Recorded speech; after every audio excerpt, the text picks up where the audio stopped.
Good evening from Belmont University in Nashville, Tennessee. I'm Kristen Welker of NBC News, and I welcome you to the final 2020 presidential debate between President Donald J. Trump and former Vice President Joe Biden.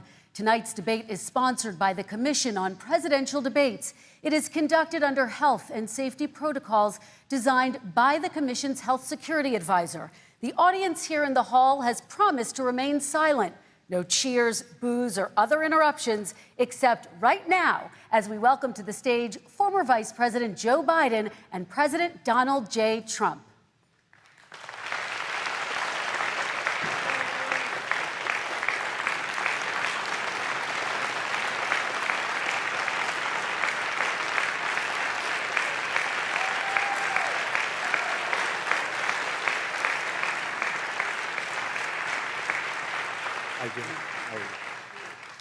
And I do want to say a very good evening to both of you. This debate will cover 6 major topics. At the beginning of each section, each candidate will have 2 minutes uninterrupted to answer my first question. The Debate Commission will then turn on their microphone only when it is their turn to answer, and the Commission will turn it off exactly when the 2 minutes have expired. After that, both microphones will remain on, but on behalf of the voters, I'm going to ask you to please speak one at a time. The goal is for you to hear each other and for the American people to hear every word of what you both have to say. And so with that, if you're ready, let's start. And we will begin with the fight against the coronavirus. President Trump, the first question is for you.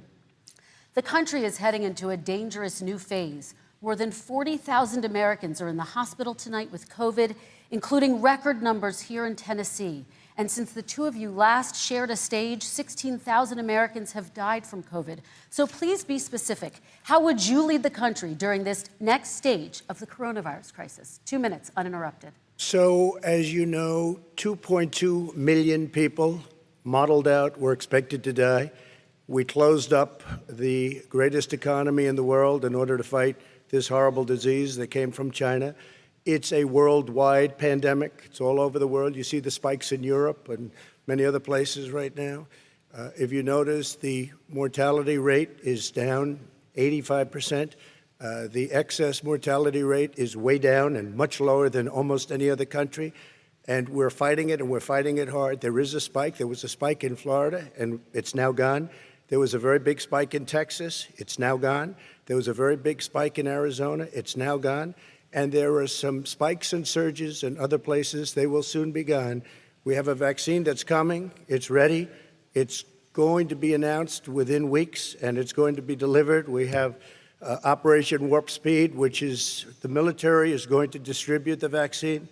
I can tell you from personal experience that I was in the hospital. I had it, and I got better. And I will tell you that I had something that they gave me, a therapeutic, I guess they would call it. Some people could say it was a cure. But I was in for a short period of time, and I got better very fast, or I wouldn't be here tonight.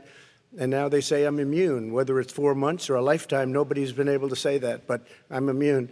More and more people are getting better. We have a problem that's a worldwide problem. This is a worldwide problem. But I've been congratulated by the heads of many countries on what we've been able to do. If you take a look at what we've done in terms of goggles and masks and gowns and everything else, and in particular ventilators, we're now making ventilators all over the world, thousands and thousands a month, distributing them all over the world. It will go away, and as I say, we're rounding the turn, we're rounding the corner. It's going away.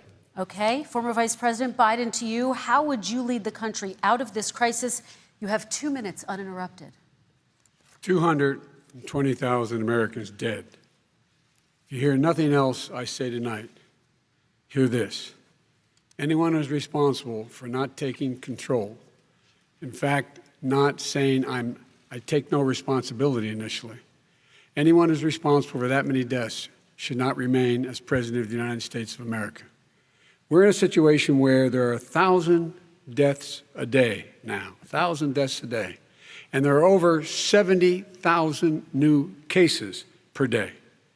Compared to what's going on in Europe, as the New England Medical Journal said, they're starting from a very low rate. We're starting from a very high rate. The expectation is we'll have another 200,000 Americans dead between now and the end of the year. If we just wore these masks, the president's own advisors have told him, we could save 100,000 lives. And we're in a circumstance where the president thus far and still has no plan, no comprehensive plan. What I would do is make sure we have everyone encouraged to wear a mask all the time. I would make sure we move in the direction of rapid testing, investing in rapid testing. I would make sure that we set up national standards as to how to open up schools and open up businesses so they can be safe and give them the wherewithal, the financial resources to be able to do that. We're in a situation now where the New England Medical Journal, one of the most serious journals in the whole world, said for the first time ever that the way this president has responded to this crisis has been absolutely tragic. And so, folks, I will take care of this. I will end this. I will make sure we have a plan.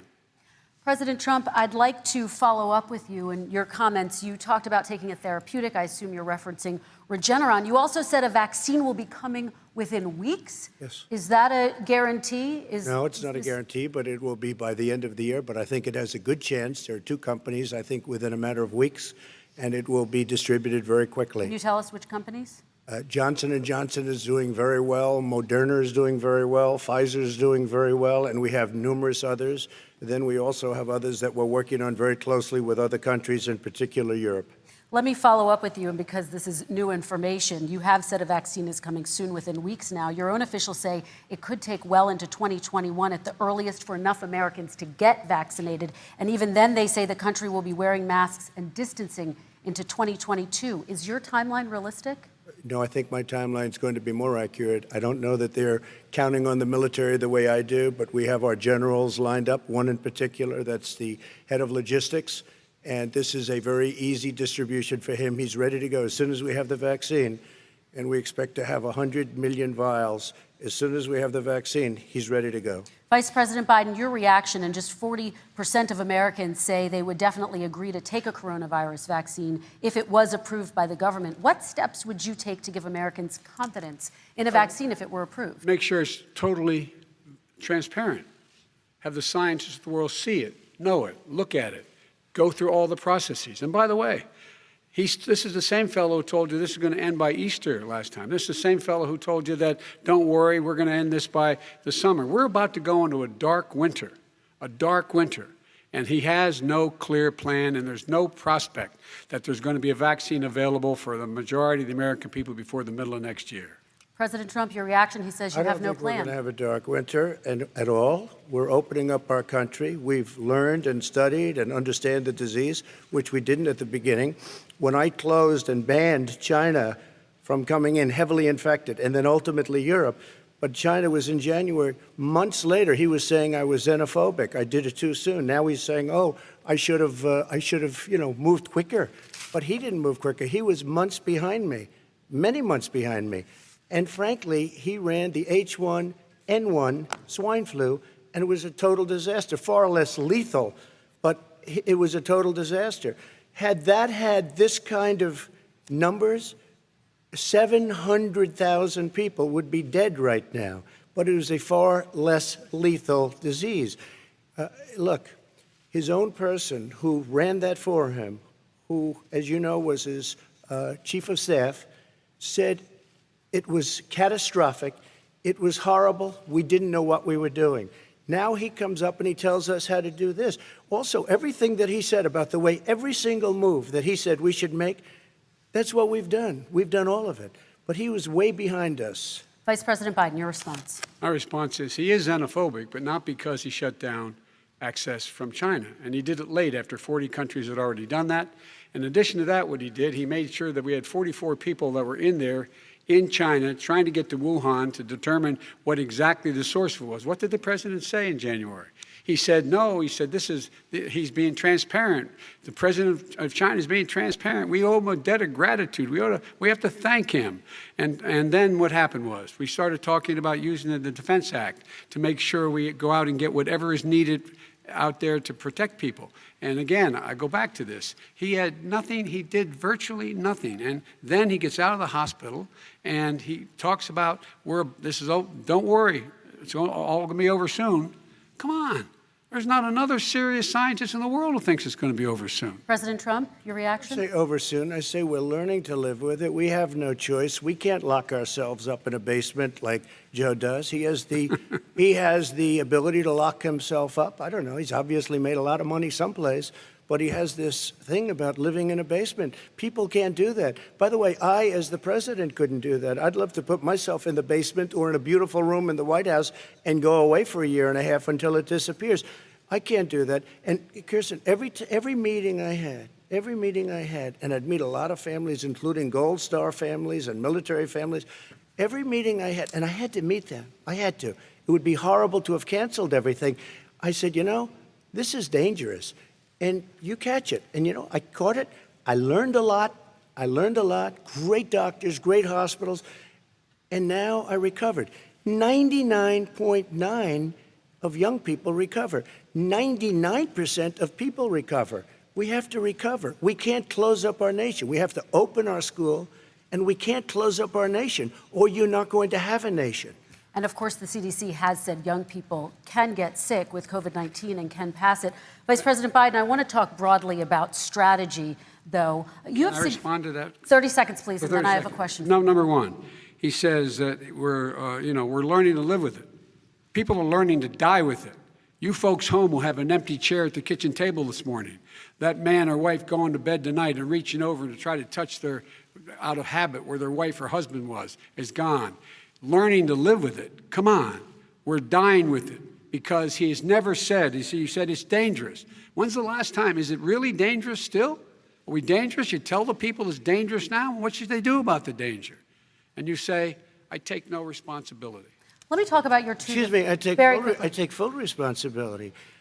It's not my fault that it came here. It's China's fault. And you know what? It's not Joe's fault that it came here either.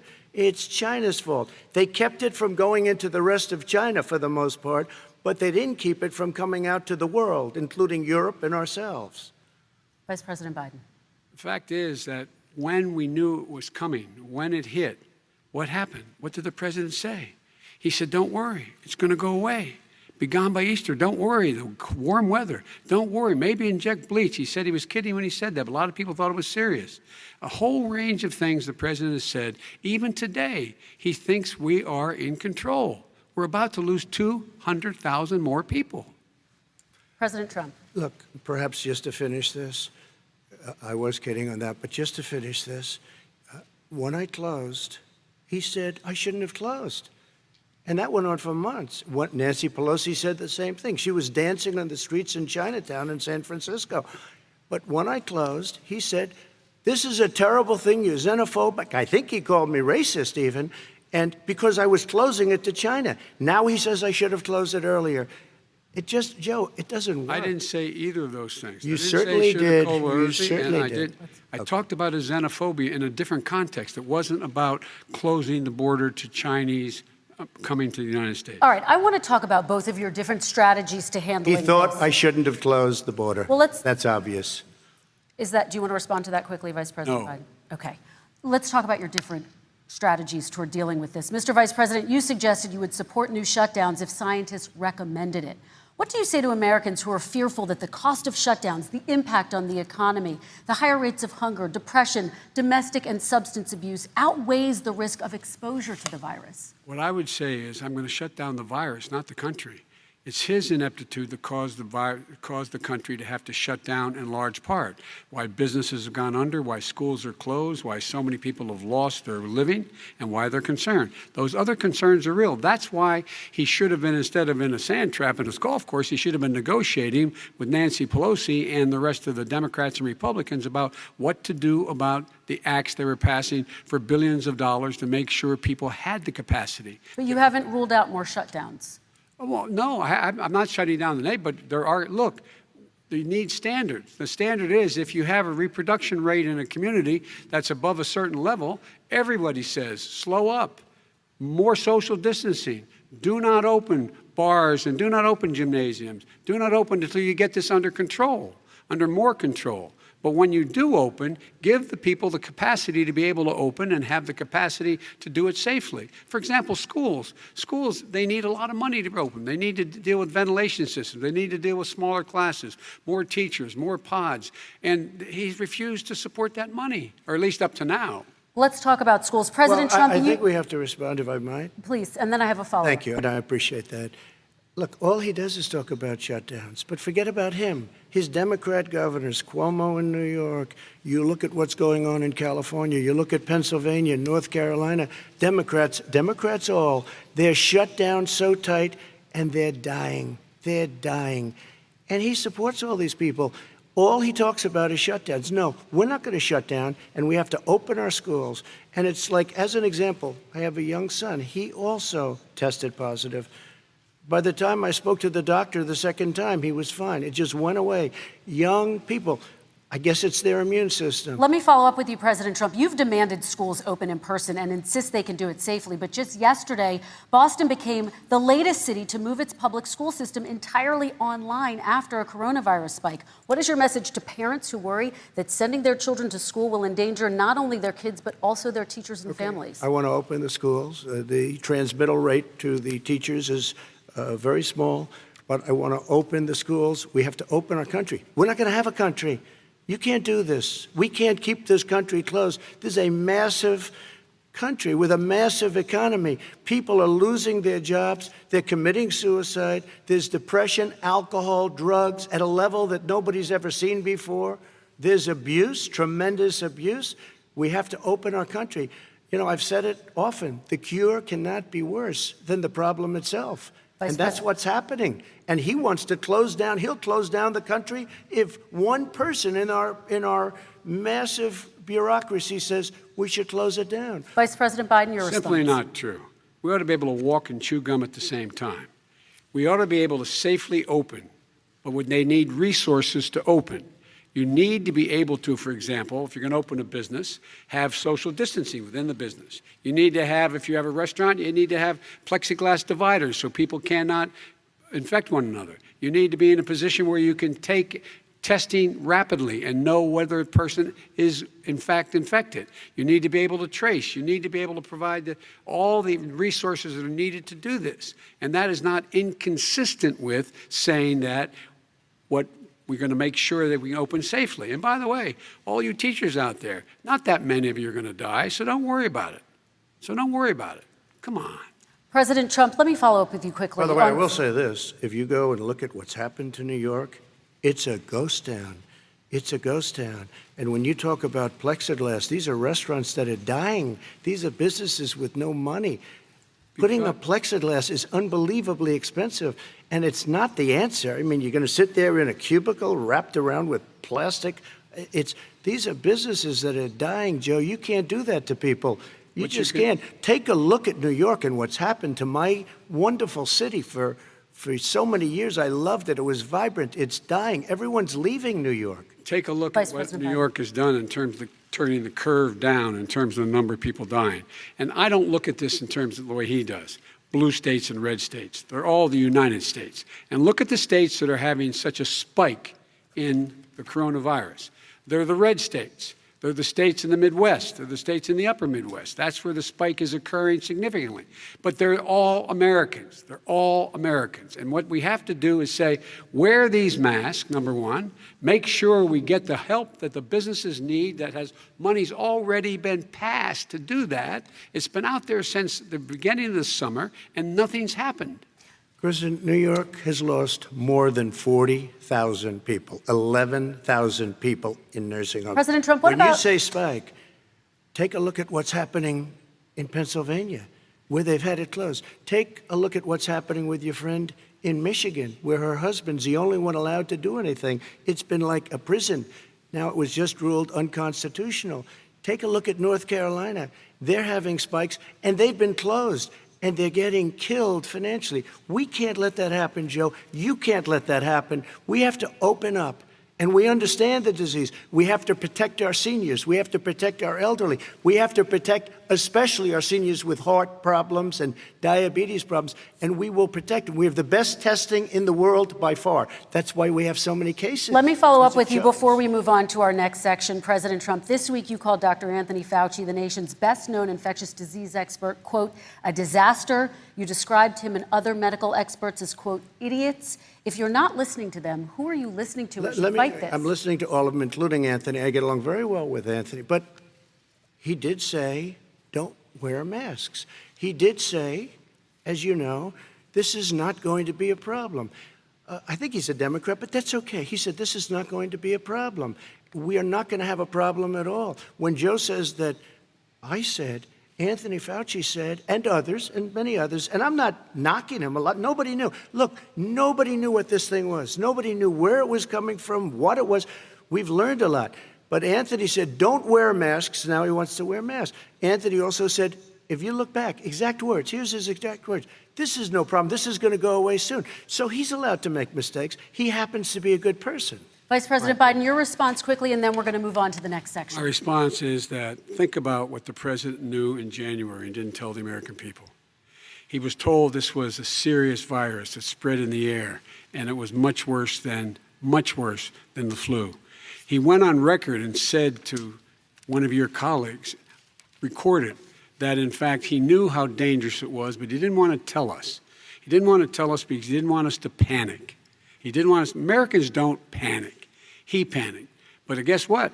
In the meantime, we find out in the New York Times the other day that, in fact, his folks went to Wall Street and said this is a really dangerous thing. And a memo out of that meeting, not from his administration, but from some of the brokers, said sell short because we got to get moving. It's a dangerous problem. Well, this is I'm going to give you 30 seconds to respond, and then we're the going Wall to Street move one, on. I don't know. Somebody went to Wall Street. You're the one that takes all the money from Wall Street. I don't take it. I haven't. You have raised a lot of money, tremendous amounts of money. And every time you raise money, deals are made, Joe. I could raise so much more money. As president and as somebody that knows most of those people, I could call the heads of Wall Street, the heads of every company in America. I would blow away every record, but I don't want to do that because it puts me in a bad position. And then you bring up Wall Street. You shouldn't be bringing up Wall Street because you're the one that takes the money from Wall Street, not me. I could blow away your records that, like you wouldn't believe. We don't need money. We have plenty of money. In fact, we beat Hillary Clinton with a tiny fraction of the money that she was able to. All right, gentlemen, we're going to move on. Don't tell me about Wall Average Street. contribution, $43. All right, we're going to move on to our next section, which is national security. And I do want to start with the security of our elections and some breaking news from overnight. Just last night, top intelligence officials confirmed again that both Russia and Iran are working to influence this election. Both countries have obtained U.S. voter registration information, these officials say, and Iran sent intimidating messages to Florida voters. This question goes to you, Mr. Vice President. What would you do to put an end to this threat? You have 2 minutes uninterrupted. I made it clear, and I ask everyone else to take the pledge. I made it clear that any country, no matter who it is, that interferes in American elections will pay a price. They will pay a price. And it's been overwhelmingly clear this election, I won't even get into the last one, this election, that Russia has been involved, China has been involved to some degree, and now we learn that Iran is involved. They will pay a price if I'm elected. They're interfering with American sovereignty. That's what's going on right now. They're interfering with American sovereignty. And to the best of my knowledge, I don't think the president said anything to Putin about it. I don't think he's talking to them a lot. I don't think he said a word. I don't know why he hadn't said a word to Putin about it. And I don't know what he has recently said, if anything, to the Iranians. My guess is he'd probably be more outspoken with regard to the Iranians. But the point is this, folks. We are in a situation where we have foreign countries trying to interfere in the outcome of our election. His own national security advisor told him that what is happening with his buddy, I will. His buddy, Rudy Giuliani, he's being used as a Russian pawn. He's being fed information that is Russian, that is not true. And then what happens? Nothing happens. And then you find out that everything that's going on here about Russia is wanting to make sure that I do not get elected the next president of the United States because they know I know them and they know me. I don't understand why this president is unwilling to take on Putin when he's actually paying bounties to kill American soldiers in Afghanistan, when he's engaged in activities that are trying to destabilize all of NATO. I don't know why he doesn't do it, but it's worth asking the question. Why isn't that being done? Any country that interferes with us will, in fact, pay a price because they're affecting our sovereignty. President Trump, same question to you. have to Let respond. me ask the Yes. question. You're going to have 2 minutes to respond. For 2 elections in a row now, there has been substantial interference from foreign adversaries. What would you do in your next term to put an end to this? 2 minutes uninterrupted. Well, let me respond to the first part as Joe answered. Joe got $3.5 million from Russia, and it came through Putin because he was very friendly with the former mayor of Moscow, and it was the mayor of Moscow's wife. And you got $3.5 million. Your family got $3.5 million. And, you know, someday you're going to have to explain, why did you get 3.5? I never got any money from Russia. I don't get money from Russia. Now, about your thing last night, I knew all about that. And through John Ratcliffe, who is fantastic, DNI, he said, the one thing that's common to both of them, they both want you to lose, because there has been nobody tougher to Russia. Between the sanctions, nobody tougher than me on Russia. Between the sanctions, between all of what I've done with NATO, you know, I've got the NATO countries to put up an extra $130 billion, going to $420 billion a year. That's to guard against Russia.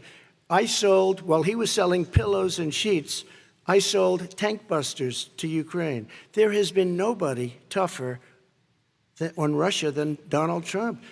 And I'll tell you, they were so bad. They took over the submarine port. You remember that very well. During your term, during you and Barack Obama, they took over a big part of what should have been Ukraine. You handed it to them, but you were getting a lot of money from Russia. They were paying you a lot of money, and they probably still are. But now, with what came out today, it's even worse. All of the emails, the horrible emails of the kind of money that you were raking in, you and your family. And Joe, you were vice president when some of this was happening, and it should have never happened. And I think you owe an explanation to the American people.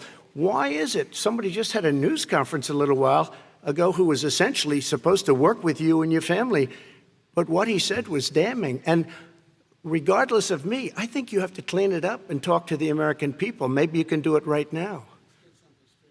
Vice President Biden, you may respond. 30 straight seconds. here. And then I do want to follow up on the election security. I have not taken a penny from any foreign source ever in my life. We learned that this president paid 50 times the tax in China, has a secret bank account with China, does business in China, and in fact is talking about me taking money. I have not taken a single penny from any country whatsoever, ever. Number one. Number two, this is a president, I have released all of my tax returns, 22 years. Go look at them. 22 years of my tax return. You have not released a single solitary year of your tax return. What are you hiding? Why are you unwilling? The foreign countries are paying you a lot. Russia's paying you a lot. China's paying you a lot. And your hotels and all your businesses all around the country, all around the world. And China's building a new road to a new a golf course you have overseas. So what's going on here? Why don't release your tax return or stop talking about corruption? President Trump, your response. First of all, I called my accountants under audit. I'm going to release them as soon as we can. I want to do it, and it'll show how successful, how great this company is. But much more importantly than that, people were saying $750. I asked them a week ago, I said, what did I pay? They said, sir, you prepaid tens of millions of dollars. I prepaid my tax. Tens over the last number of years. Tens of millions of dollars I prepaid because at some point they think it's an estimate. They think I may have to pay tax. So I already prepaid it. Nobody told me that. Did your accountant Nobody tell you told when you you that. could release Excuse them? me. And it wasn't written whenever they write this. They keep talking about $750, which I think is a filing fee. But let me just tell you, I prepaid millions and millions of dollars in taxes. Number one. Number two, I don't make money from China. You do. I don't make money from Ukraine. You do. I don't make money from Russia. You made $3.5 million, Joe, and your son gave you. They even have a statement that we have to give 10% to the big man. You're the big man, I think. I don't know. Maybe you're not, but you're the big man, I think. Your son said we have to give 10% to the big man.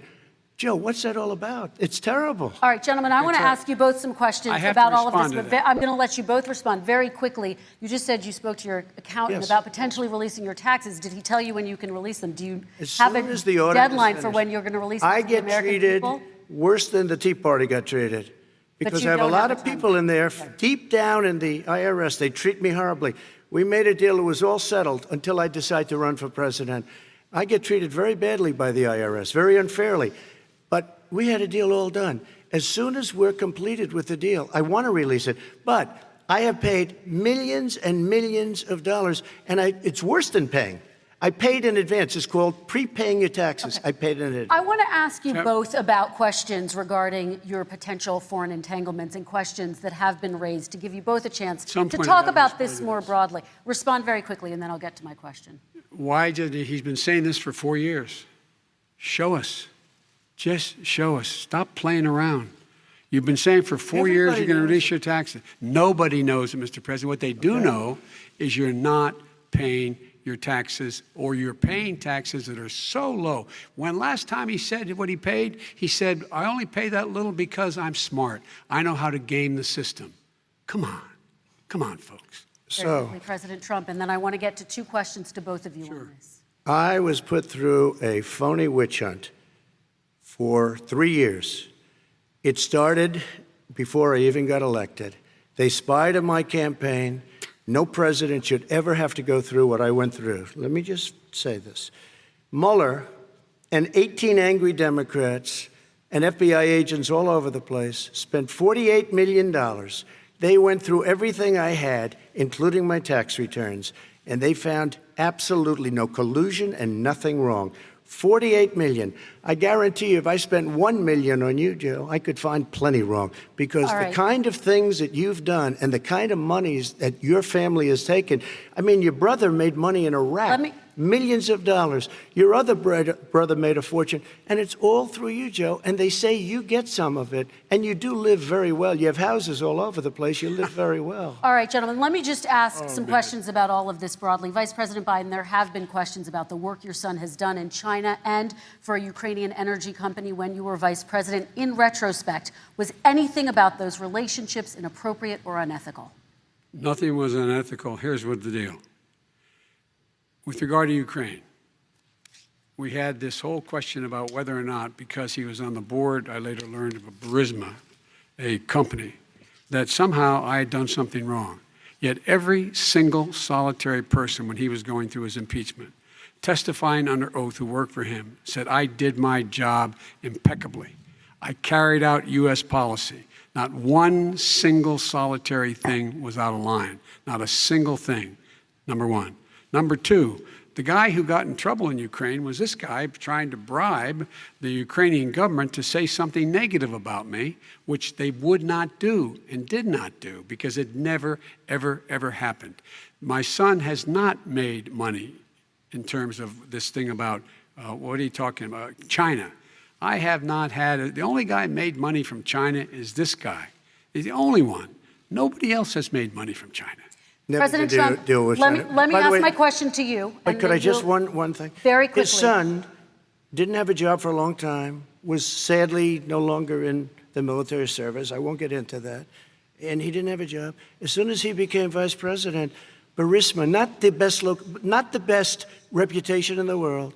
I hear they paid him $183,000 a month. Listen to this. 183, and they gave him a $3 million upfront payment. All right. And he had no energy I'm going to let the vice president That's respond to that quickly, and then 100% I need to get to a dishonest. question to you. Very No quickly, Mr. basis for Vice that. Everybody investigated that. No one said anything he did was wrong in Ukraine. Okay, President Trump, this is for you. Since you took office, you've never divested from your business. You've personally promoted your properties abroad. A report this week, which was referenced, does indicate that your company has a bank account in China. So how can voters know that you don't have any foreign conflicts of interest? I have many bank accounts, and they're all listed, and they're all over the place. I mean, I was a businessman doing business. The bank account you're referring to, which is everybody knows about it, it's listed. The bank account was in 2013. That's what it was. It was opened it was closed in 2015, I believe. And then I decided, because I was thinking about doing a deal in China like millions of other people, I was thinking about it, and I decided I'm not going to do it. Didn't like it. I decided not to do it. Had an account open, and I closed it. Okay. Excuse me. And then, unlike him, where he's vice president and he does business, I then decided to run for president after that. That was before. So I closed it before I even ran for president, let alone became president.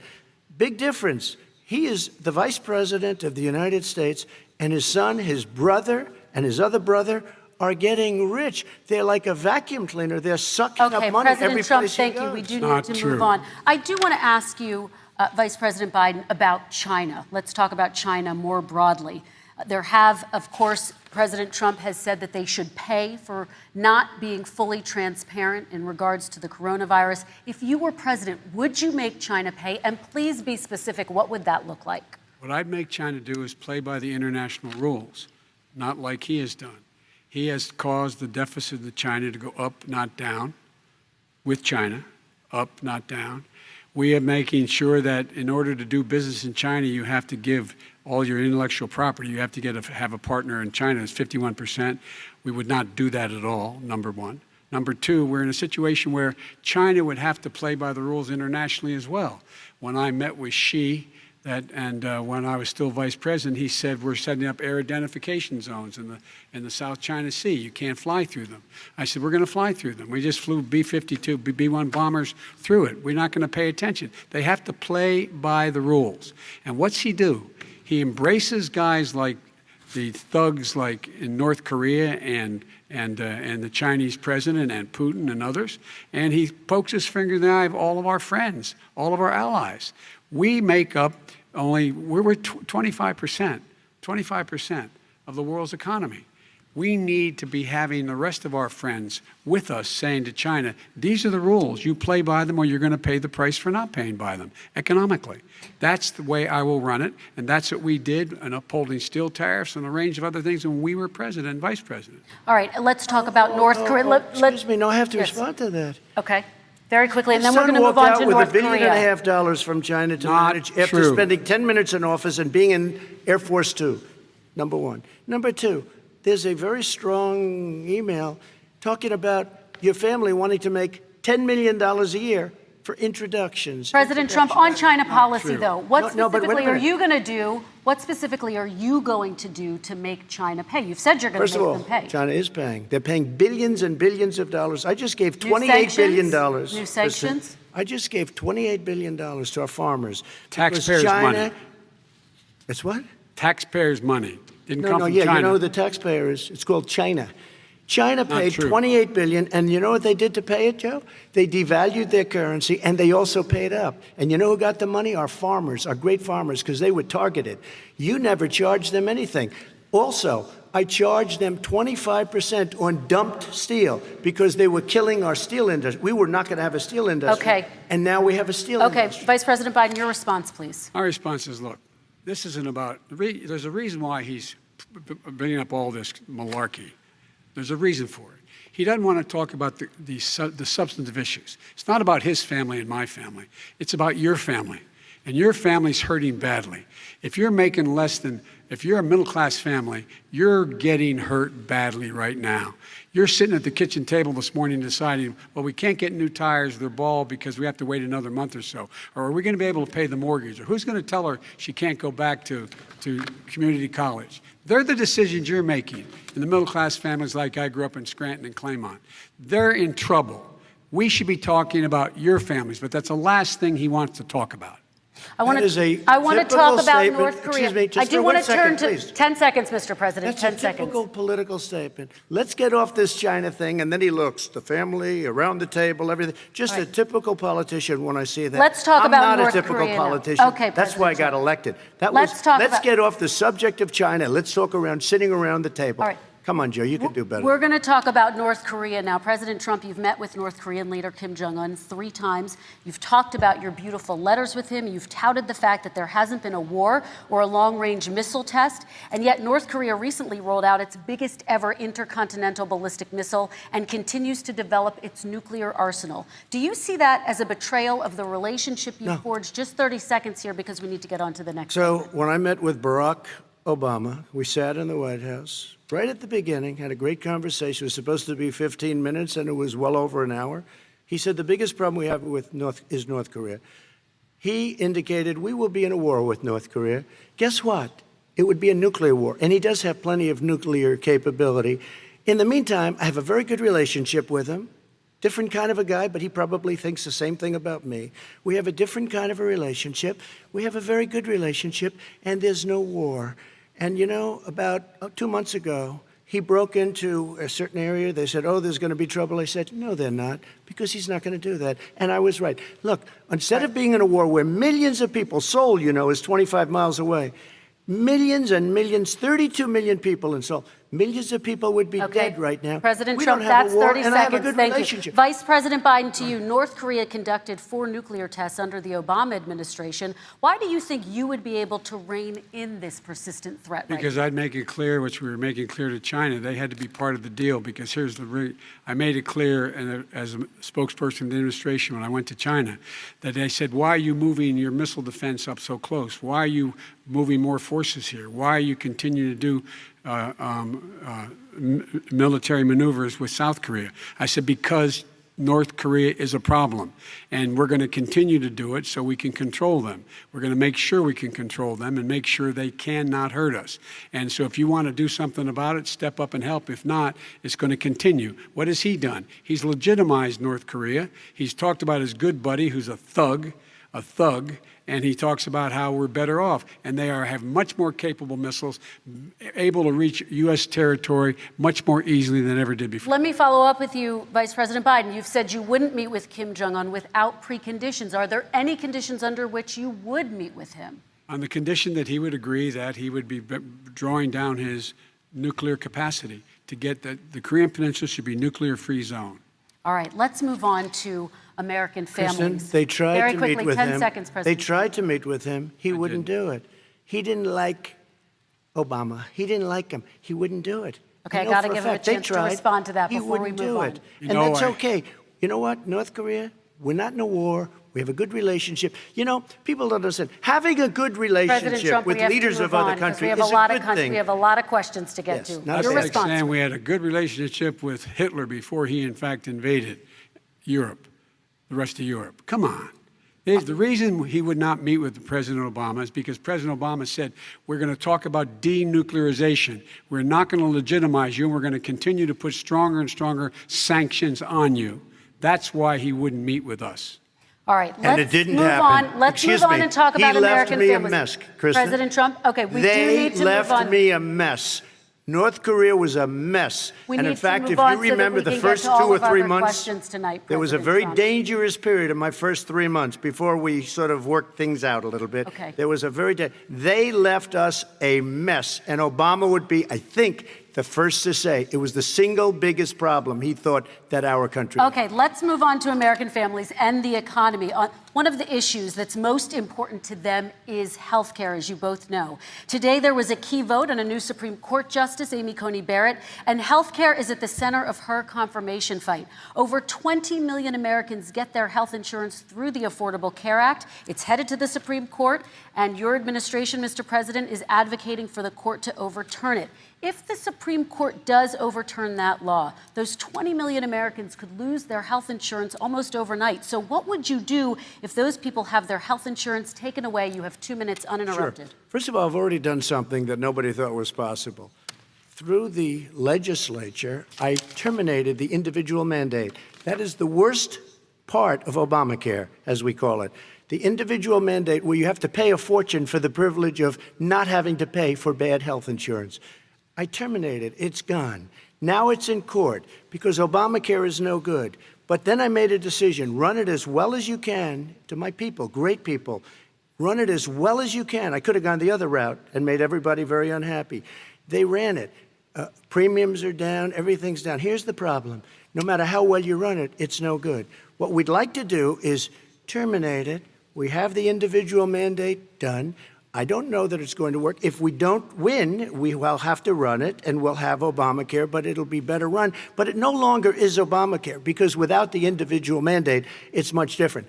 Pre-existing conditions will always stay. What I would like to do is a much better health care, much better, will always protect people with pre-existing. So I'd like to terminate Obamacare, come up with a brand new, beautiful health care. The Democrats will do it because there'll be tremendous pressure on them, and we might even have the House by that time, and I think we're going to win the House, okay? You'll see, but I think we're going to win the House.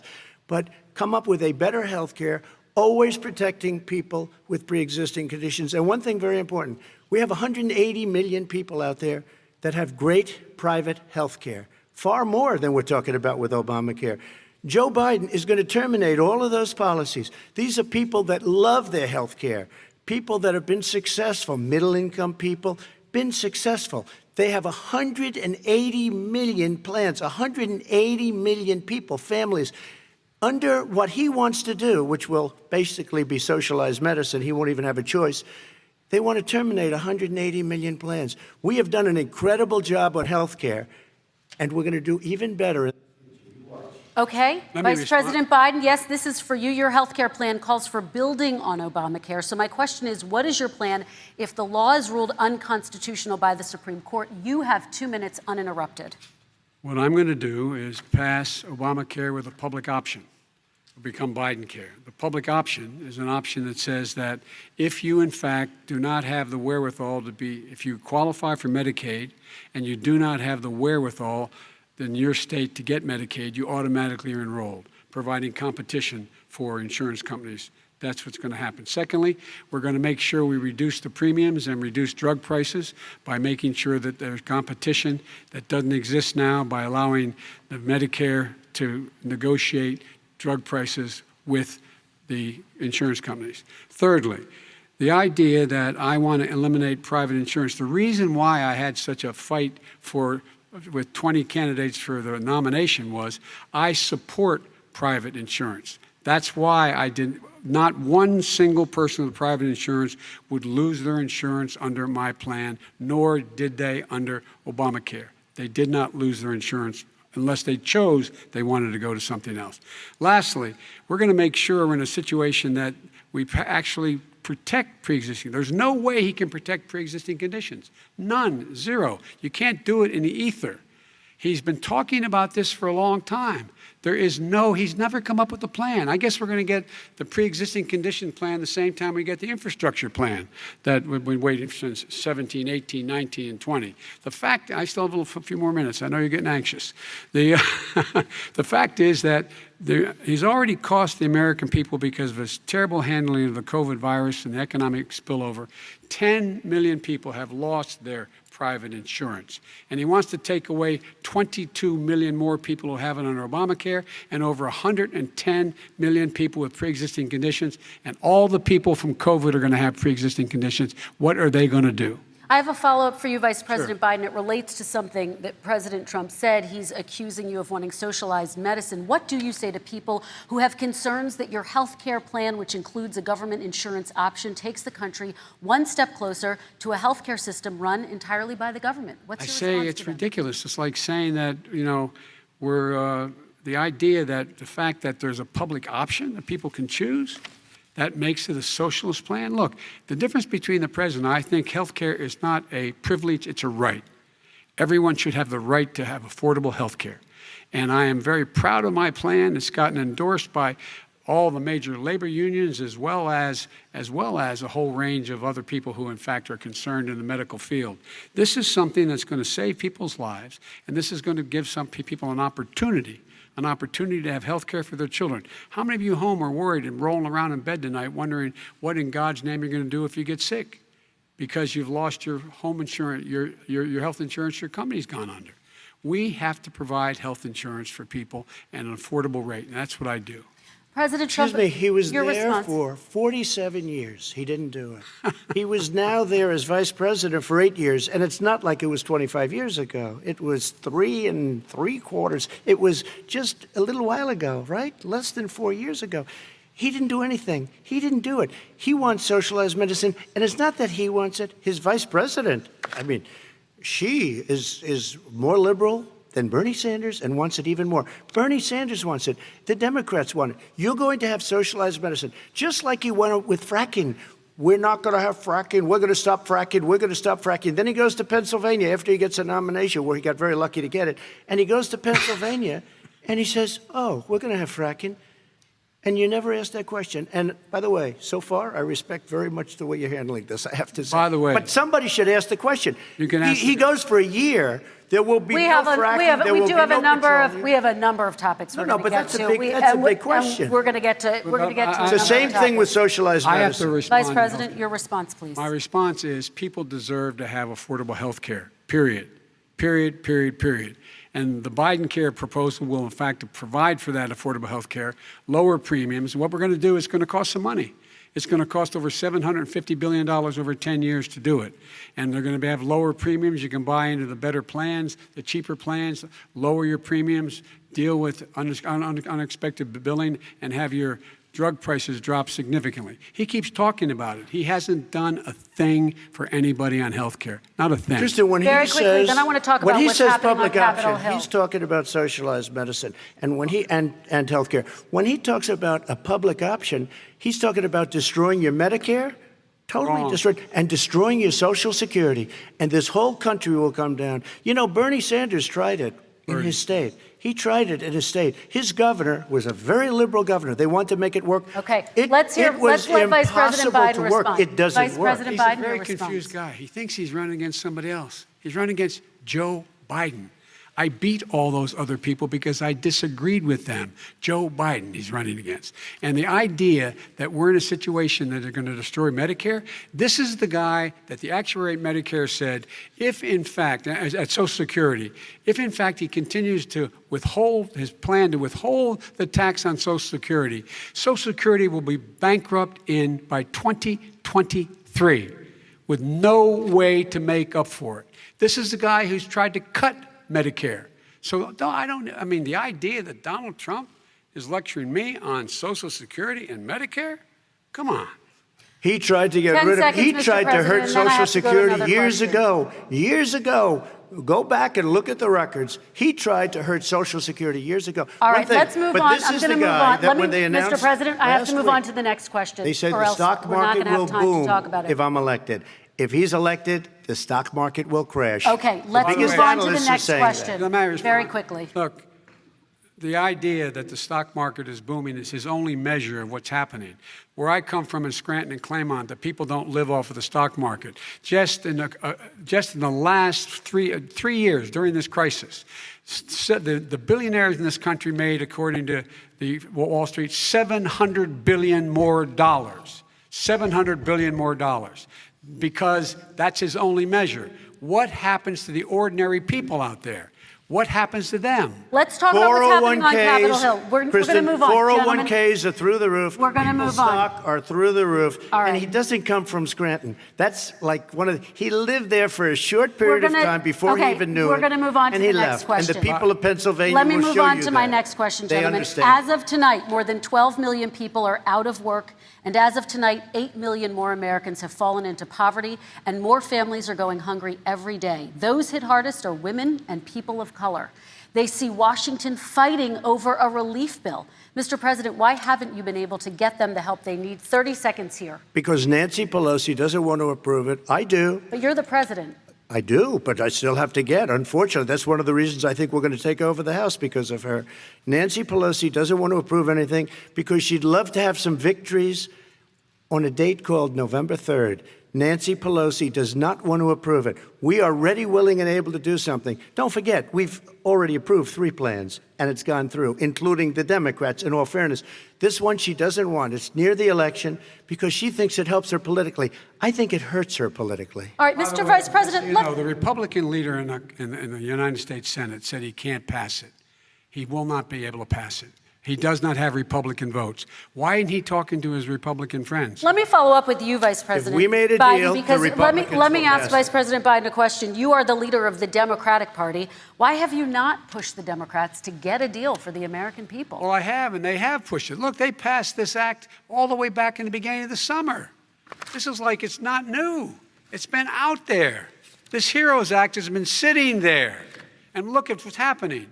When I was in charge of the Recovery Act with $800 billion, I was able to get $145 billion to local communities that have to balance their budgets and states that have to balance their budgets, so then have to fire firefighters, teachers, first responders, law enforcement officers, so they could keep their cities and counties running. He will not support that. They have not done a thing for them. And Mitch McConnell said, let them go bankrupt.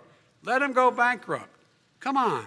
What's the matter with these guys? The bill that was passed in the House was a bailout of badly run, high-crime, Democrat, all run by Democrats, cities and states.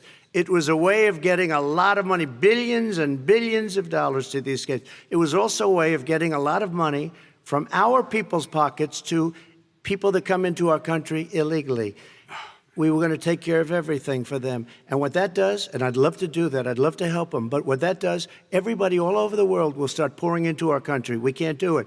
This was a way of taking care of them. This was a way of spending on things that had nothing to do with COVID, as per your question. But it was really a big bailout for badly run Democrat cities and states. All right, By the way, I want to. if I get elected, I'm running as a proud Democrat, but I'm going to be an American president. I don't see red states and blue states. What I see is American, United States. And folks, every single state out there finds themselves in trouble. They're going to start laying off, whether they're red or blue, cops, firefighters, first responders, teachers, because they have to balance their budget. And the founders were smart. They allowed the federal government to deficit spend to compensate for the United States of America. I want to talk about the minimum wage, gentlemen. Mr. Vice President, we are talking a lot about struggling small businesses and business owners these days.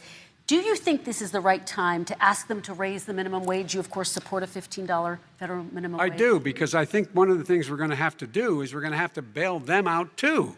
We should be bailing them out now, those small businesses. You got 1 in 6 of them going under.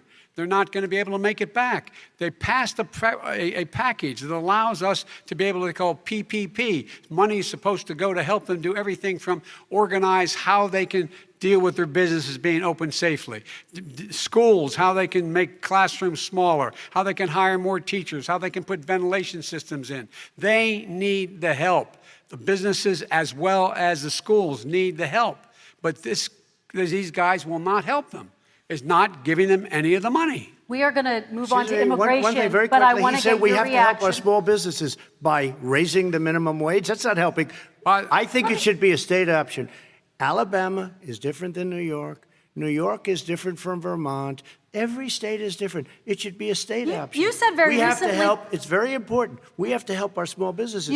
How are you helping your small businesses when you're forcing wages? What's going to happen, and what's been proven to happen, is when you do that, these small businesses fire many of their employees. You said very recently you would by the way. consider raising the federal minimum wage to $15 an hour. You said recently you would consider raising the federal minimum wage to $15 an hour. Is that still the case? And I would consider it to an extent, but in a what I second really administration? like, in a second administration, but not to a level that's going to put all these businesses out of business. It should be a state option. Look, I've lived in different places. I know different places. They're all different. Some places, $15 is not so bad. In other places, other states, $15 would be Okay, President ruinous. Trump, thank you. Quick response, Vice President Bodden. 2 jobs, 1 job, be below poverty.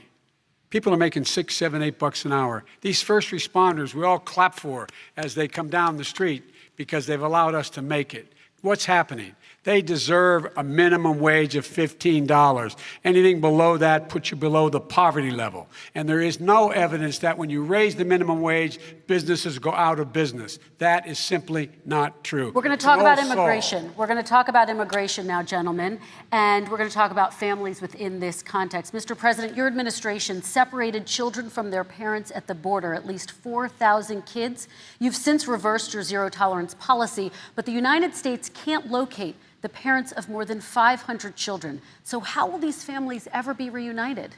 Children are brought here by coyotes and lots of bad people, cartels, and they're brought here, and they used to use them to get into our country. We now have as strong a border as we've ever had.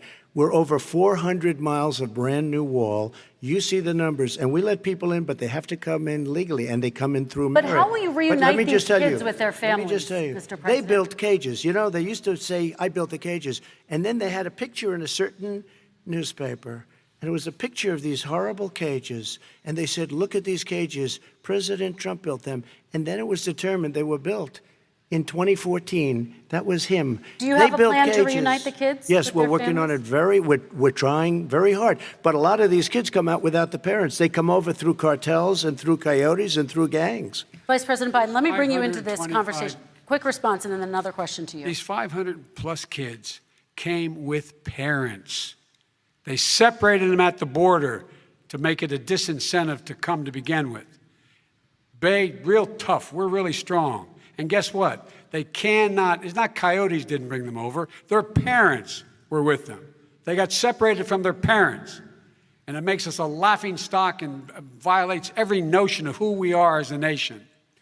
Let me ask you a follow-up Kristen, question. they did it. We changed the policy. Your response they to that? They did it. We changed. did not They built the separate cages. they- Who built the cages, Joe? Let's talk about what Who we're built the talking about. cages, Let's Joe? talk about what we're talking about. What happened? Parents were ripped, their kids were ripped from their arms and separated. And now they cannot find over 500 of sets of those parents, and those kids are alone. Nowhere to go. Nowhere to go. It's criminal. It's criminal. Let me ask Kristen, you I will about say this. immigration. They went 10 down. seconds, We and brought then I need to ask reporters, you a question. everything. They are so well taken care of. They're in facilities that were so clean. But some that of have them gotten haven't been such reunited But with their just ask families. one question.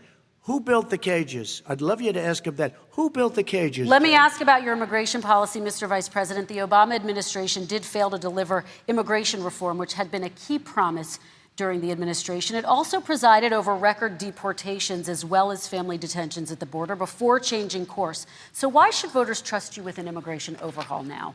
Because we made a mistake. It took too long to get it right. It took too long to get it right. I'll be president of the United States, not vice president of the United States. And the fact is, I've made it very clear. Within 100 days, I'm going to send to the United States Congress a pathway to citizenship for over 11 million undocumented people. And all of those so-called dreamers, those DACA kids, they're going to be immediately certified again to be able to stay in this country and put on a path to citizenship. The idea that they are being sent home by this guy, and they want to do that, is they've gone to a country they've never seen before. I can imagine you're 5 years old, your parents are taking you across the Rio Grande River, and it's illegal. And you say, oh, no, Mom, leave me here. I'm not going to go with you. They've been here. Many of them are model citizens. Over 20,000 of them are first responders out there taking care of people during this crisis. We owe them. We owe them.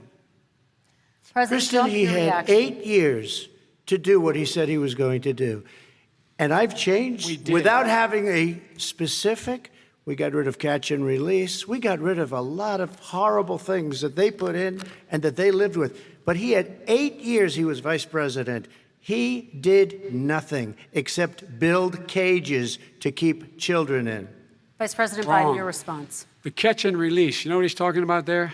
If in fact you had a family came across and they were arrested, they in fact were given a date to show up for their hearing. They were released. And guess what? They showed up for a hearing. And this is the first president in the history of the United States of America that anybody seeking asylum has to do it in another country. That's never happened before in America. That's never happened before in America. You come to the United States and you make your case that I seek asylum based on the following premise, why I deserve it under American law. They're sitting in squalor on the other side of the river. President Trump, your response, So 30 important. seconds, and then we'll move It just shows that he has no understanding of immigration or the laws. Catch and release is a disaster. A murderer would come in, a rapist would come in, a very bad person would come in. We would take their name. We have to release them into our country. And then you say they come back. Less than 1% of the people come back. We have to send ICE out and Border Patrol out to find them. We would say, come back in 2 years, 3 years. We're going to give you a court case. You need Perry Mason. We're going to give you a court case. When you say they come back, they don't come back, Joe. do. They never come back. Only the really, I hate to say this, but those with the lowest IQ, they might come back. Okay, But they're President very, Trump, let's very give few. Vice President Biden a chance to respond, and then we're going to move on to the You next don't know section. the law, Joe. Vice President Biden, your response. Know the law, what he's telling you is simply not true. Well, check it out. They don't come back. Check it out. All right, let's move on But we don't have to to the worry next about it because they section. terminated it, so we don't have to worry about it Let's anymore. move on to the next And you have section. 525 kids not knowing where in God's name they're going to be and lost their parents. Go ahead. All right, let's talk about our next section, which is race in America. And I want to talk about the way Black and brown Americans experience race in this country. Part of that experience is something called the talk. It happens regardless of class and income.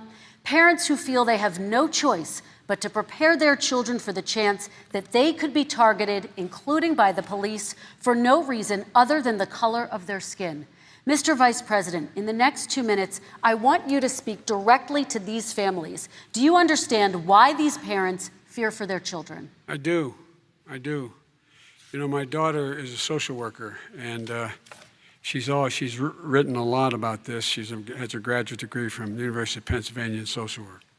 And you know, one of the reasons why I ended up working on the east side of Wilmington, Delaware, which is 90% African American, was to learn more about what was going on. I never had to tell my daughter, if she's pulled over, make sure she puts, for a traffic stop, put both hands on top of the wheel and don't reach for the glove box because someone may shoot you. But a black parent, no matter how wealthy or how poor they are, has to teach their child when you're walking down the street, don't have a hoodie on when you go across the street. Making sure that you, in fact, if you get pulled over, yes, sir, no, sir, hands on top of the wheel, because you are, in fact, the victim, whether you're a person making child of a $300,000 a year person or someone who's on food stamps. The fact of the matter is, there is institutional racism in America. And we have always said, we've never lived up to it, that we hold these truths to be self-evident. All men and women are created equal. Well, guess what? We have never, ever lived up to it, but we've always constantly been moving the needle further and further to inclusion, not exclusion. This is the first president to come along and says, that's the end of that. We're not going to do that anymore. We have to provide for economic opportunity, better education, better health care, better access to schooling, better access to opportunity to borrow money to start businesses. All the things we can do, and I've laid out a clear plan as to how to do those things, just to give people a shot. It's about accumulating the ability to have wealth as well as it is to be free from violence. President Trump, same question to you, and let me remind you of the question. I would like you to speak directly to these families. Do you understand why these parents fear for their children? Yes, I do. And again, he's been in government 47 years. He never did a thing except in 1994 when he did such harm to the black community. And they were called, and he called them super predators. And he said that. He said it, super predators. And they have never lived that down. 1994, your crime bill, the super predators. Nobody has done more for the black community than Donald Trump. And if you look, with the exception of Abraham Lincoln, possible exception, but the exception of Abraham Lincoln, nobody has done what I've done. Criminal justice reform, Obama and Joe didn't do it. I don't even think they tried because they had no chance at doing it.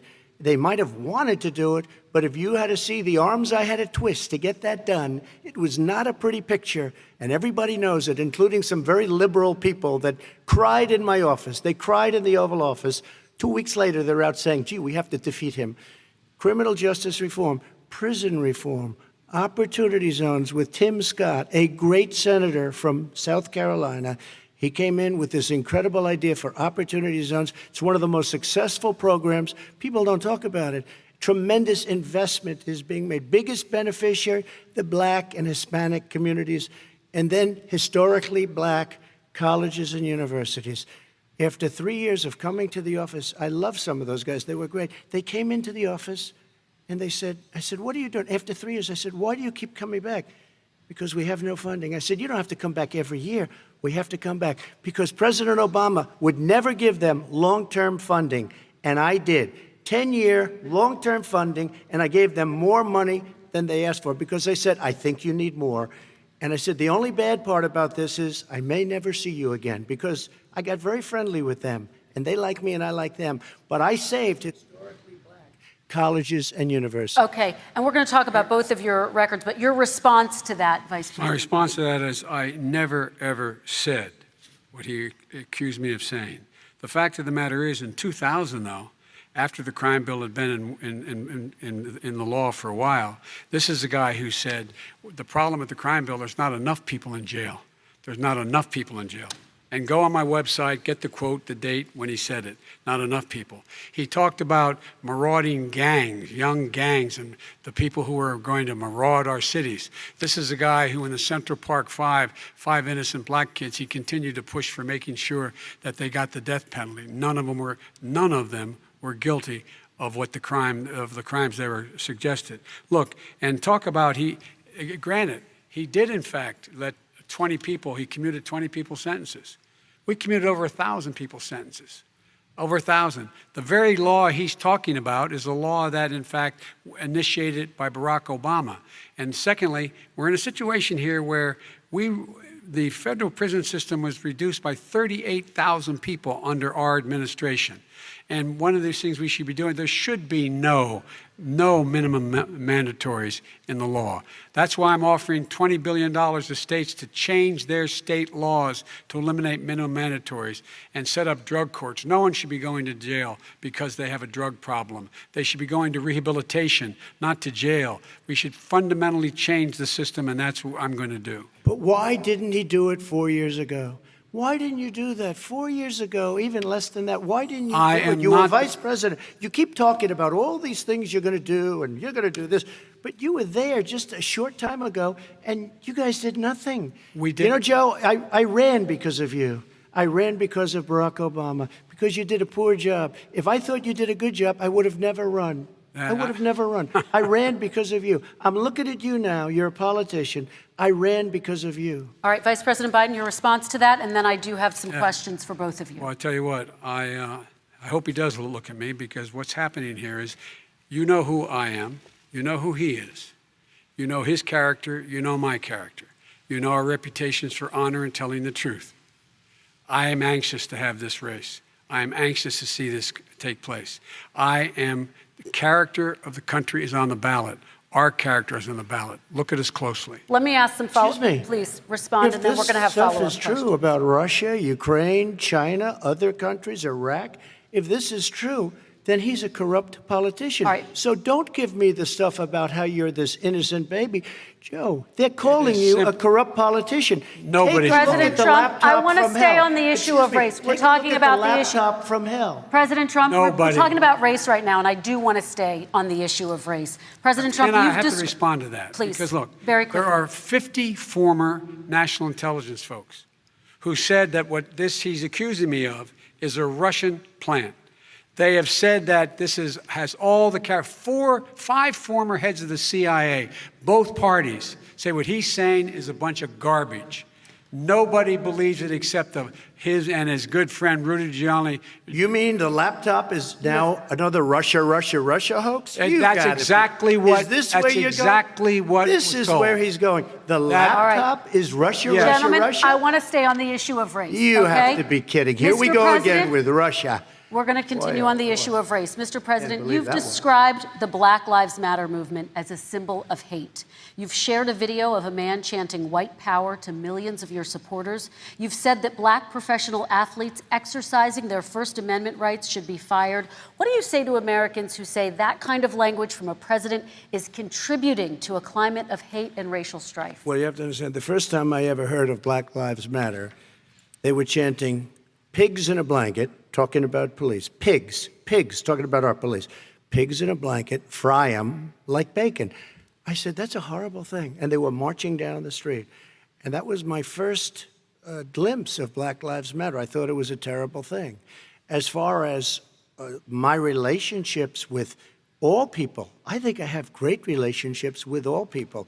I am the least racist person in this room. Well, what do you say to Americans who are concerned by that rhetoric? I don't know. and by I mean, I the don't know what videos? to say. I got criminal justice reform done and prison reform and opportunity zones. I took care of black colleges and universities.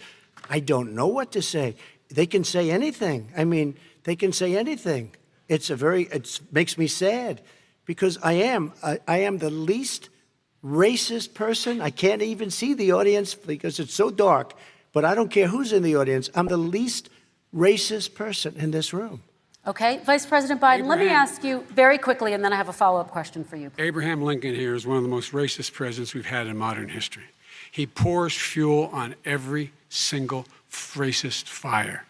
Every single one. Started off his campaign coming down the escalator saying he's going to get rid of those Mexican rapists.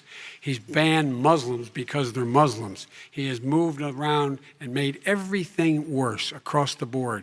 He says about the poor boys, last time we were on stage here, he said, I told them to stand down and stand ready. Come on. This guy has a dog whistle about as big as a foghorn. President Trump, I'm going to give you 10 seconds to respond, and then I have a You follow-up know, question. he made a reference to Abraham Lincoln. Where did that come in? I mean, You said where you're did that- Abraham No, Lincoln. where did that? No.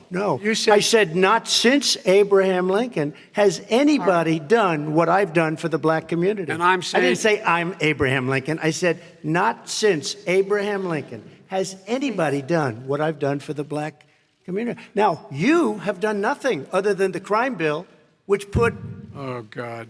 tens of thousands of black men, mostly, in jail. All right, let me, And you know let me, what? a- let me they ask remember Vice it President because if you Biden look a at what's question. happening with the voting right now, Let me ask they Vice remember President that Biden you treated them about- very, very badly. The- Just the- take a look at what's happening out there. Vice President Biden, let me give you a chance to respond within this context. Crime Okay. bills that you supported in the 80s and 90s contributed to the incarceration of tens of thousands of young black men who had small amounts of drugs in their possession. They are sons, they are brothers, they're fathers, they're uncles, whose families are still to this day, some of them suffering the consequences. So speak to those families. Why should they vote for you? One of the things is that in the 80s, we passed 100%, all 100 senators voted for it, a bill on drugs and how to deal with drugs. It was a mistake. I've been trying to change the since then, particularly the portion on cocaine. That's why I've been arguing that, in fact, we should not send anyone to jail for a pure drug offense. They should be going into treatment across the board. That's what we should be spending money on. That's why I set up drug courts, which were never funded by our Republican friends. They should not be going to jail for a drug or an alcohol problem. They should be going into treatment. That's what we've been trying to do. That's what I'm going to get done because I think maybe the American people have now seen that, in fact, it was a mistake to pass those laws relating to drug. But they were not in the crime bill. But Okay, why so- didn't he get it done? See, it's all talk, no action with these politicians. Why didn't he get it done? That's what I'm going to do when I become president. You were vice president along with Obama as your president, your leader, for 8 years. Why didn't you get it done? You had 8 years to get it done. Now you're saying you're going to get it done because you're all talk and no action, Jim. We got a Your lot of it response. done. We released didn't get 38,000. We anything got done. 38,000 prisoners left from the. You got nothing done. 38,000 prisoners were released from federal prison. There were over 1,000 people who were given clemency. In fact, we're the ones that put in the legislation saying we could look at pattern and practice of police departments and what they were doing, how they were conducting themselves. I could go on, but we began the process. We lost an election. That's why I'm running to win back that election and change his terrible policy. I Quick just response, asked, and then we're I gonna just move asked on to one climate question. change. Why didn't you do it in the 8 years, a short time ago? Why didn't you do it? You just said, I'm going to do that, I'm going to do this. You put tens Because- of thousands of mostly black young men in prison. Now you're saying you're going to undo that. Why didn't you get it done? You had 8 years with Obama. You know why, Because- Joe? Because you're all talk and no action. All right, Vice President Because Biden, and then we're going to move on to the next section. We had a Republican Congress. That's the answer. Well, Okay. You got to talk them into it, Joe. All Sometimes right. you got to talk them into it. We're going to move on to our next section, Like I which did is with criminal climate justice change. reform. I had Okay. to talk Democrats into it. Gentlemen, You did what we we're running out of already done. time, so we got to get on to Okay. climate change, please. You both have very different visions on climate change. President Trump, you say that environmental regulations have hurt jobs in the energy sector.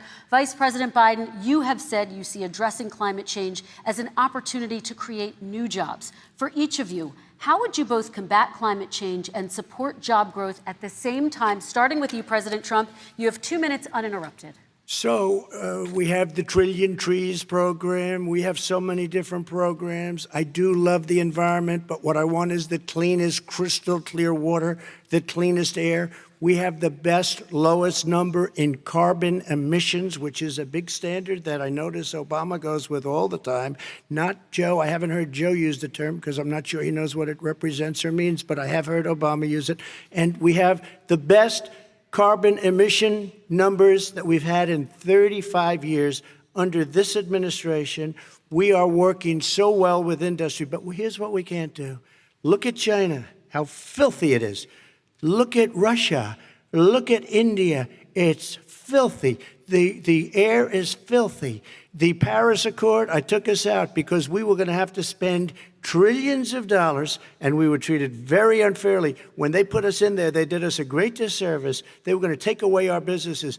I will not sacrifice tens of millions of jobs, thousands and thousands of companies because of the Paris Accord. It was so unfair. China doesn't kick in until 2030. Russia goes back to a low standard, and we kicked in right away. It would have destroyed our businesses. So, you ready? We have done an incredible job environmentally. We have the cleanest air, the cleanest water, and the best carbon emission standards that we've seen in many, many years. Vice President And we Biden. haven't destroyed our industries. Vice President Biden, 2 minutes to you, uninterrupted. Climate change and climate warming, the global warming, is an existential threat to humanity. We have a moral obligation to deal with it. And we're told by all the leading scientists in the world we don't have much time. We're going to pass the point of no return within the next 8 to 10 years. 4 more years of this man eliminating all the regulations that were put in by us to clean up the climate, to limit the limit of emissions will put us in a position where we're going to be in real trouble. Here's where we have a great opportunity. I was able to get both all the environmental organizations as well as labor, the people worried about jobs, to support my climate plan. Because what it does, it will create millions of new good-paying jobs. We're going to invest in, for example, 50,000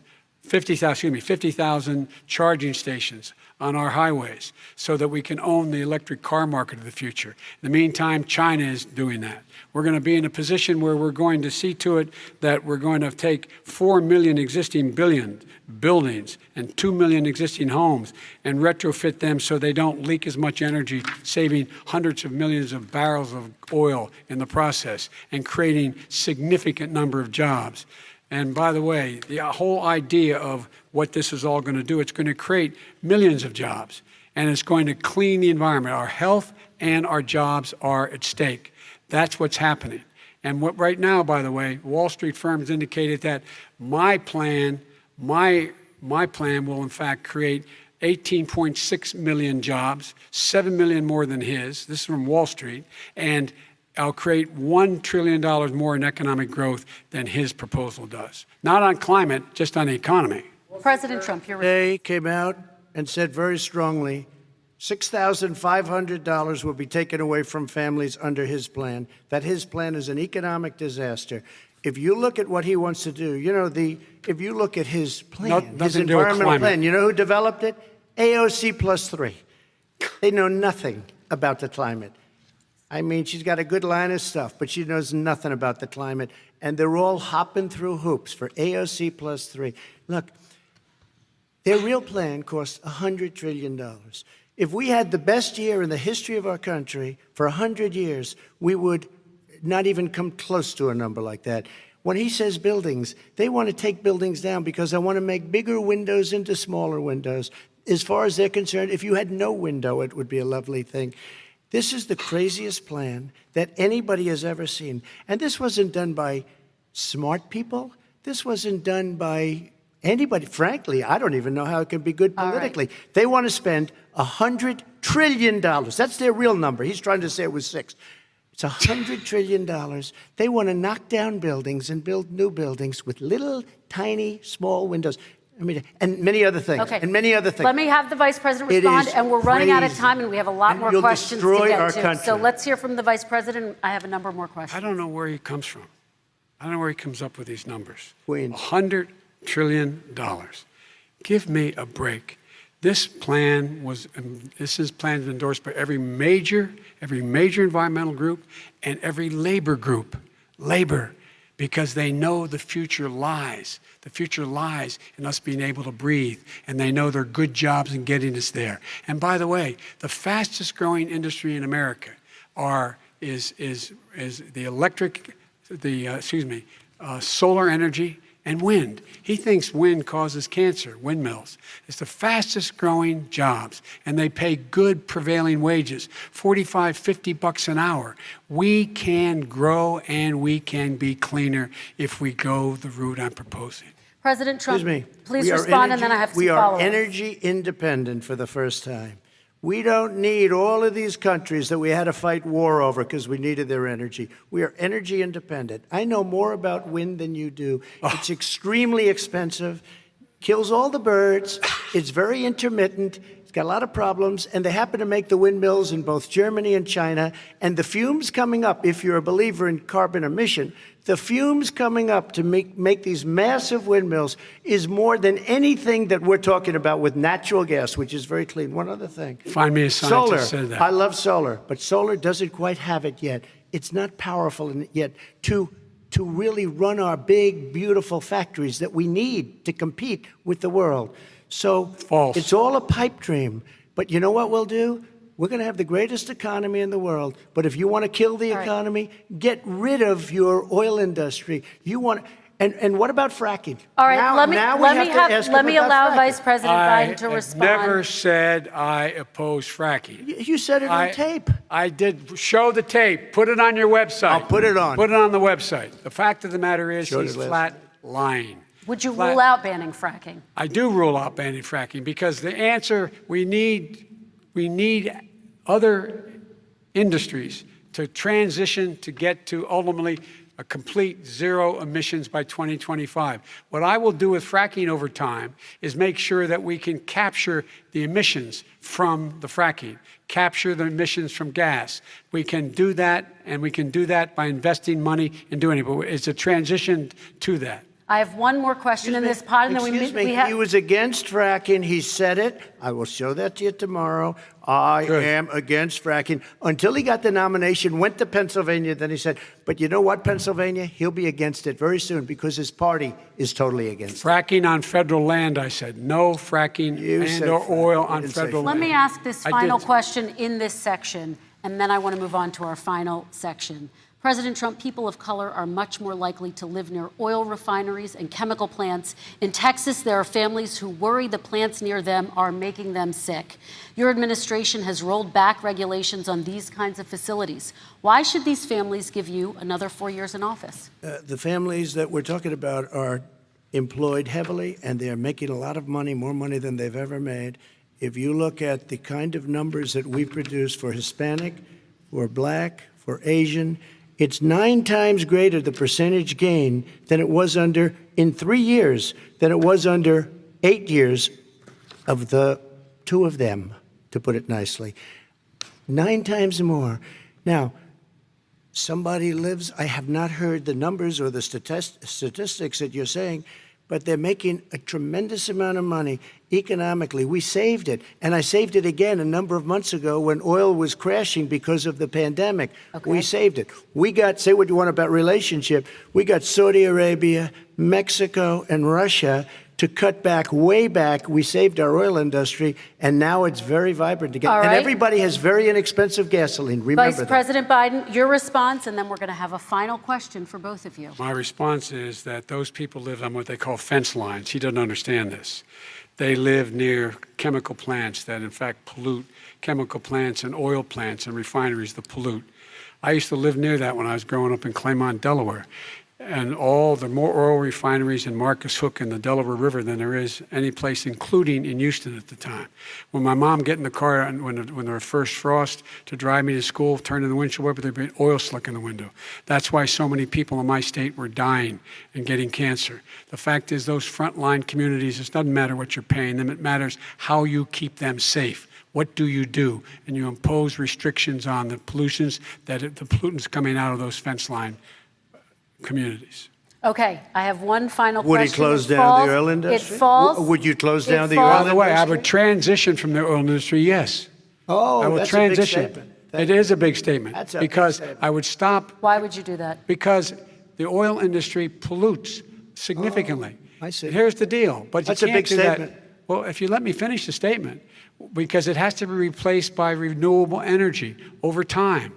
Over time. And I'd stop giving to the oil industry, I'd stop giving them federal subsidies. He won't give federal subsidies to the gas, to solar and wind. Yeah. Why are we giving it to oil industry? We actually do All give right. it to solar and wind. We And have that's one maybe the final biggest question. statement in terms of business. That's the biggest statement. Okay. Because We have basically one what he's final saying question, is he is Mr. going to President. destroy the oil industry. Will you remember that, Texas? Will you Okay. remember that, Pennsylvania, Oklahoma? Vice President Biden, let me give you 10 seconds to respond, and then Ohio. I have to get to the final question. Vice President Biden. He takes everything out of context. But the point is, look, we have to move toward a net zero emissions. The first place to do that by the year 2035 is in energy production, by 2050 totally. All right. One Is he gonna final get question China to both do of you. it? No, we're finished with Is this. he We going have to to get move on China to to our do it? final question. We No, have to I'm move going on to to our final rejoin Paris question. Accord and make China abide by what they agreed to. All right, That'll this cost you is $1 about trillion. leadership, gentlemen. And this first question does go to you, President Trump. Imagine this is your inauguration day. What will you say in your address to Americans who did not vote for you? You'll each have 1 minute, starting with you, Mr. We have to make our country totally successful as it was prior to the plague coming in from China. Now we're rebuilding it, and we're doing record numbers, 11.4 million jobs in a short period of time, et cetera. But I will tell you, go back. Before the plague came in, just before, I was getting calls from people that were not normally people that would call me. They wanted to get together. We had the best black unemployment numbers in the history of our country. Hispanic, women, Asian, people with diplomas, with no diplomas, MIT graduates, #1 in the class. Everybody had the best numbers. And you know what? The other side wanted to get together. They wanted to unify. Success is going to bring us together. We are on the road to success. But I'm cutting taxes, and he wants to raise everybody's taxes, and he wants to put new regulations on everything. He will kill it. If he gets in, you will have a depression, the likes of which you've never seen. Your 401ks will go to hell, and it'll be a very, very sad day for this country. All right. Vice President Biden, same question to you. What will you say during your inaugural address to Americans who did not vote for you? I will say, I'm an American president. I represent all of you, whether you voted for me or against me. And I'm going to make sure that you're represented. I'm going to give you hope. We're going to move. We're going to choose science over fiction. We're going to choose hope over fear. We're going to choose to move forward because we have enormous opportunities to make things better. We can grow this economy. We can deal with the systemic racism. And at the same time, we can make sure that our economy is being run and moved and motivated by clean energy, creating millions of new jobs. And that's the fact. That's what we're going to do. And I'm going to say, as I said at the beginning, what is on the ballot here is the character of this country: decency, honor, respect, treating people with dignity, making sure that everyone has an even chance. And I'm going to make sure you get that. You haven't been getting it the last 4 years. All right. I want to thank you both for a very robust, hour and a half, a fantastic debate. Really appreciate it. President Trump, former Vice President Joe Biden, thank you to Belmont University for hosting us tonight. And most importantly, thank you to those watching tonight. Election Day is November 3rd. Don't forget to vote. Thank you, everyone, and have a great night. Thank you.